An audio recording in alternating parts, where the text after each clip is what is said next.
About 3-ish years ago, I was out with a friend celebrating Cinco de Mayo. My husband had to work early the following day, so he Ubered to go home. I'd been using the service by then for several years and had never had an issue.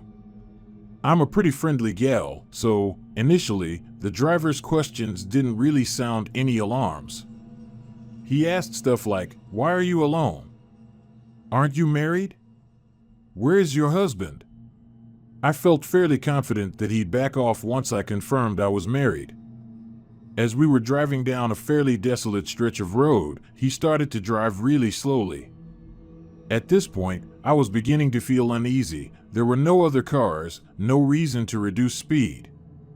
He noticed that I was keeping my eyes on him when he looked back through the rear view mirror. He suddenly stopped the car and got out. I immediately unbuckled my seatbelt and jumped out of the car too. I just yelled out, "What the fuck are you doing?" He mumbled something along the lines of, "I thought I heard my tire. You didn't hear the tire?" I was like, "No. You should never just get out of the car." The strange thing is that he didn't seem wigged out that I had just exited his vehicle. He got back in ready to complete the ride.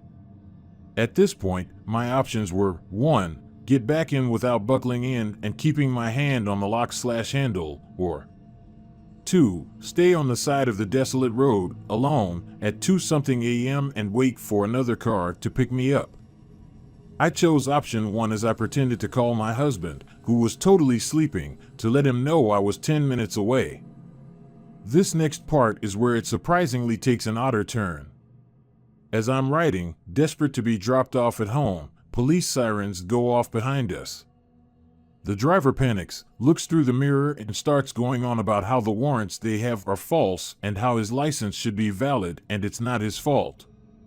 The cops ask him to step out, realize he's in the middle of a ride, so ask me to step out too. They search him and his car and arrest him on the spot and take him to jail. His license was expired for 2 years. I asked why they pulled him over and they tell me, turn without a signal. I asked them if they'd drive me home and they told me they weren't a taxi service. By then, I was on a much more vibrant street with well-lit sidewalks. Called another Uber to take me home. Night ended without incident. So, creepy Uber driver and rude cops who wouldn't escort a woman home past 2 in the morning, let's not meet.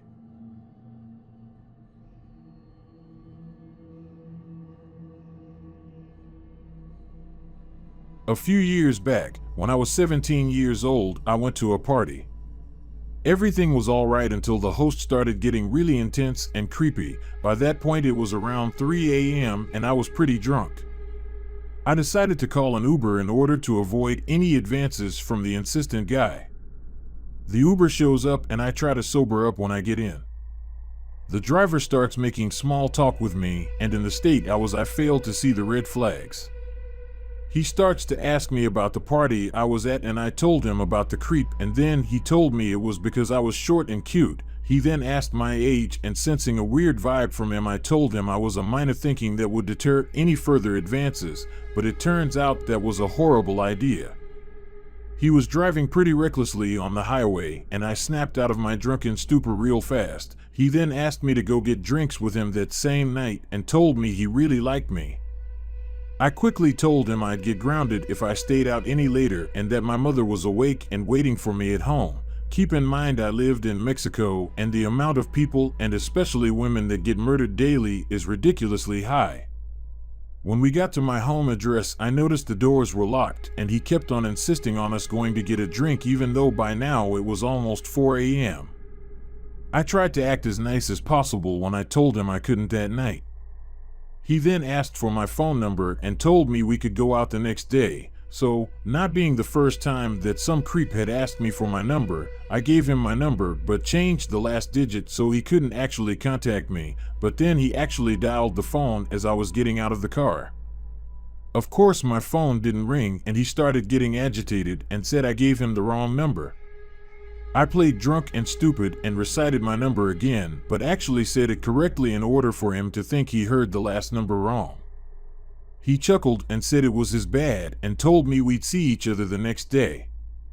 I made my way into my house and immediately woke my mom up because I was terrified. She managed to calm me down and told me to go to sleep, so I went into my bedroom and started putting my pajamas on when I heard my phone ringing. The Uber driver was trying to video call me, and I lost my shit when I saw that on my screen. I immediately denied the call and then noticed he'd sent me about 15 messages asking what time he could come pick me up and why I wasn't replying. Of course, I blocked him right away and thought that would be the end of it.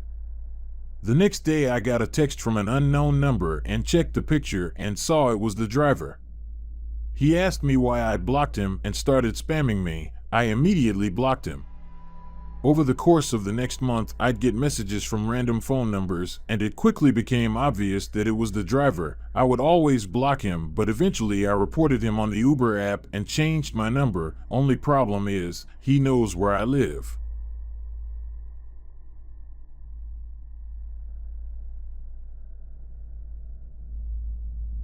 I live in a country where women get murdered in staggering numbers. About 10 are killed daily according to statistics, and most of these murders go unpunished. Hell, many don't even get investigated by police. These murders range from domestic abuse to random abductions.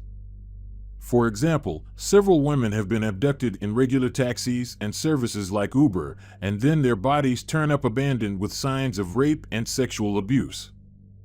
As for my story, I usually get around town in my own car, but I've used Uber on multiple occasions.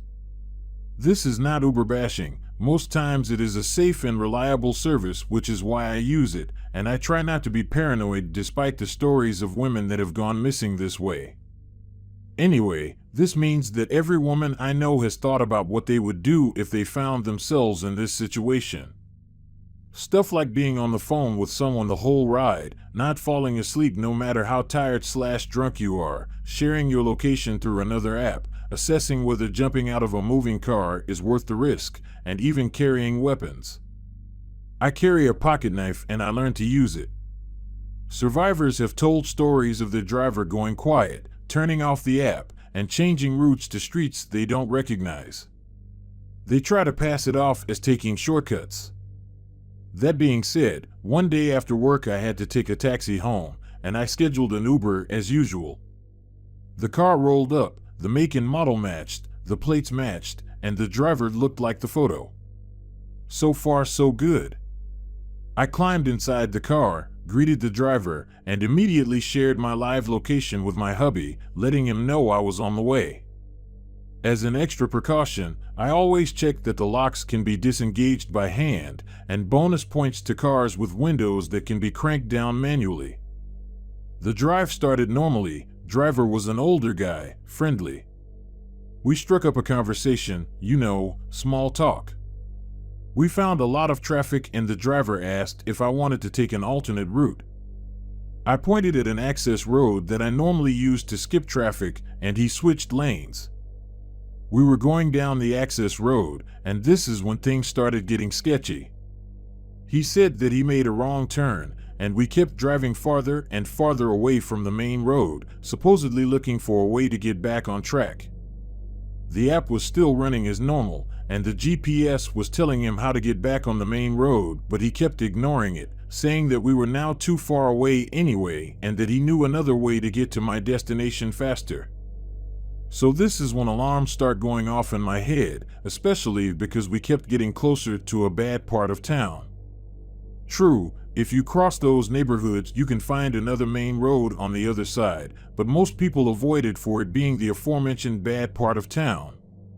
Like, police don't even patrol those streets sometimes. As he drives deeper into the neighborhood he notices I'm tensing up. Truth is, I was debating whether I should reach for my knife, or if I was being super paranoid, and the driver was honestly just trying to get to the other main road.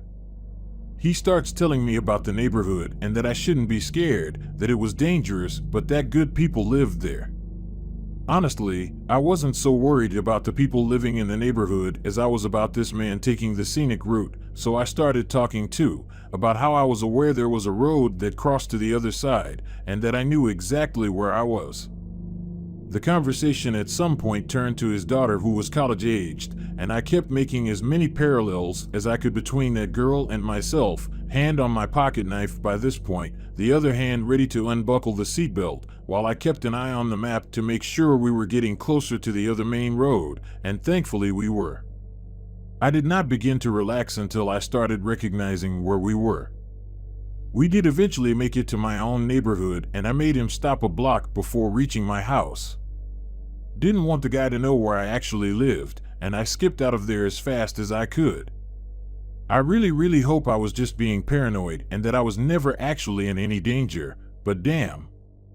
That was an intense ride.